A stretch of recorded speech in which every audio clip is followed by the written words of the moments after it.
जीवन और मृत्यु के बारे में ज्यादा जानकारी किसी को नहीं होती है।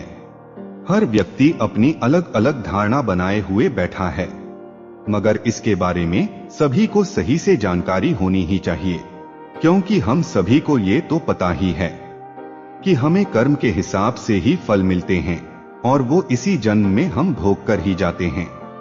अगर बात करें पुराणों की, तो पुराण में भी जीवन और मृत्यु के बारे में बहुत ही विस्तार से बताया गया है।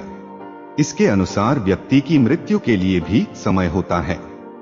जिस तरह से हर काम को करने के लिए कोई निश्चित समय होता है और व्यक्ति को कब क्या करना है, ये सब पहले से ही लिखा होता है, बस ठीक ऐसे ही मृत्यु का भी एक निश्चित समय होता है।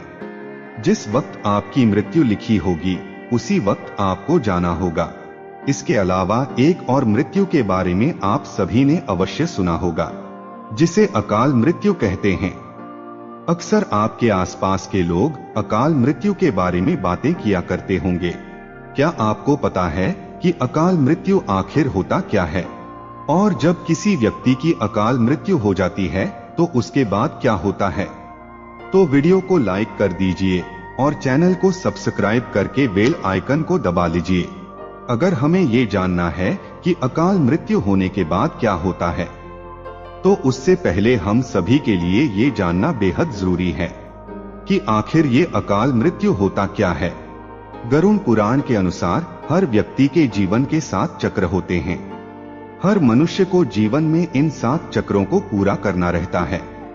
अगर कभी कोई मनुष्य इन 7 चक्रों को पूरा नहीं कर पाता है, या फिर कह लीजिए कि वो अकाल मृत्यु को प्राप्त हो जाता है, तो मरने के बाद भी उसे कष्टों से छुटकारा नहीं मिलता है। मनुष्य को मरने के बाद भी ढेर सारे कष्टों को झेलना पड़ता है। गरुड़ पुराण में अकाल मृत्यु के बारे में भी बताया गया है। इस पुराण के अनुसार अगर कोई व्यक्ति किसी दुर्घटना में, जल में डूबने से, या सांप के काटने से, या फिर किसी रोग के कारण, या फिर गले में फांसी का फंदा लगने से, या फिर भूख से पीड़ित होकर, या फिर किसी हिंसक प्राणी के द्वारा मारा जाता है, तो ऐसा ही व्यक्ति अकाल मृत्यु को प्राप्त हो जाता है। ऐसा गरुड़ पुराण के सिंहावलोकन अध्याय में बताया गया है। इसके अलावा बहुत से लोग ऐसे भी हैं जो आत्महत्या कर लेते हैं, लेकिन गरुड़ पुराण में उसी आत्महत्या को सबसे ज्यादा घृणित और निंदनीय अकाल मृत्यु बताया गया है। ऐसा माना जाता है कि अगर कोई आत्महत्या करता है तो इसका मतलब यह होता है कि वह ईश्वर का अपमान करता है। वहीं जिन लोगों की मृत्यु प्राकृतिक रूप से होती है, उन लोगों को 3 या 10 या फिर 13 या फिर 40 दिनों के भीतर ही दूसरा शरीर प्राप्त हो जाता है। लेकिन जो लोग आत्महत्या करते हैं, उन लोगों की जीवात्मा पृथ्वी लोक पर ही भटकती रहती है। ऐसा माना जाता है कि ये आत्मा तब तक पृथ्वी लोक पर भटकती है जब तक वह आत्मा प्रकृति के द्वारा जो उसका निर्धारित जीवन चक्र है, उसको पूरा नहीं कर लेती है।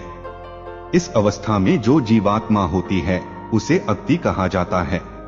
ऐसे में न तो जीवात्मा को स्वर्ग लोक की प्राप्ति होती है और न ही नरक लोक की प्राप्ति होती है।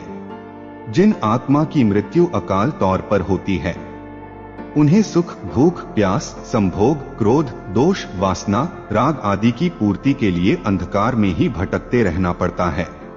ये आत्मा तब तक अंधकार में भटकती रहती है जब तक उस आत्मा का परमात्मा के द्वारा निर्धारित जो जीवन चक्र होता है वो पूरा नहीं हो पाता है।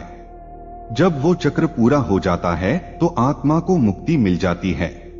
प्राकृतिक रूप से मरने वाले लोगों को सीधे मोक्ष की प्राप्ति होती है, लेकिन कुछ लोगों की प्राकृतिक मृत्यु नहीं होती है, जैसा कि अभी हमने आपको बताया। तो उन लोगों की जो आत्मा है वो भटकती रहती है।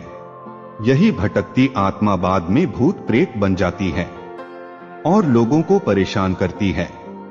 भूत प्रेत जो शब्द है वो हमेशा अशरीरी अतृप्त आत्माओं के लिए ही उपयोग किया जाता है। इस स्थिति में मनुष्य का शरीर तो नष्ट हो जाता है, लेकिन उसकी आत्मा का संसार से बंधन बंधा ही रहता है। जब कोई इंसान मरता है तो सबसे पहले उसके हाथ पैर सुन्न हो जाते हैं, इसके बाद उसका शरीर सुन्न हो जाता है। और सबसे अंत में व्यक्ति के मस्तिष्क से हृदय का जो संबंध है वो टूट जाता है। फिर जो जीवात्मा होती है वो शरीर से निकल जाती है। जब कोई व्यक्ति जहर खाने से, अचानक चोट लगने से, शरीर के जल जाने से या फिर किसी अन्य दुर्घटना की वजह से मृत्यु को प्राप्त हो जाता है, तो उन्हीं की आत्माएं जो होती हैं वो भूत प्रेत बन जाती हैं। यही वो स्थिति होती है जिसमें व्यक्ति का शरीर तो नष्ट हो जाता है, परंतु जो आत्मा होती है वो वहीं आसपास भटकती रहती है या फिर शरीर के किसी हिस्से के पास में ही रहती है। इसके साथ ही आत्मा की जो भी इच्छाएं होती हैं वो भी बनी रहती हैं, लेकिन जैसा कि हम जान ही चुके हैं कि आत्मा के पास शरीर नहीं होता है, तो वो उन इच्छाओं को पूरा नहीं कर पाती है। ऐसे में ये आत्माएं अपनी इच्छाओं को पूरा करने के लिए अपने आसपास के व्यक्तियों को कष्ट देना शुरू कर देती हैं। ऐसा माना जाता है कि इन आत्मा के जो पितृ होते हैं वो इसलिए असंतुष्ट होते हैं क्योंकि उनकी मुक्ति के लिए कोई भी प्रयास लोगों के द्वारा नहीं किए जा रहे होते हैं और लोग अपना जीवन अच्छे से व्यतीत कर रहे होते हैं। यही कारण है कि अकाल मृत्यु हो जाने के बाद जो अतृप्त आत्मा होती है वो अपने कार्यों को पूरा करने के प्रयास में दूसरे लोगों के शरीर में अपना ठिकाना बना लेती है।